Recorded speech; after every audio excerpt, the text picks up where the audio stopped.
ఒక టీం, ఒక జట్టుగా ఆట ఆడుతున్నప్పుడు,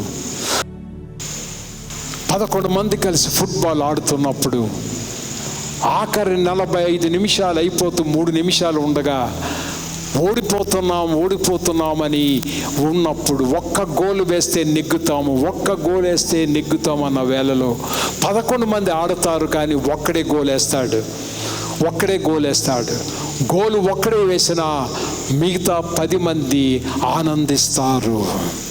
నా ప్రియమైన సంగమా, ఈరోజు మీ ముందు నేను ఇక్కడ నిలబడి ఉన్నానంటే,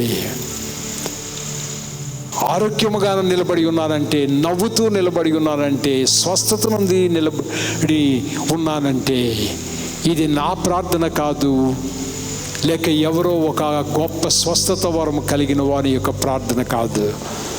ఇది మన ప్రార్థన. సంఘముగా మనము చేసిన ప్రార్థనకి స్వస్థత నొందినప్పుడు అందరము దేవుని మహిమపరిచాం.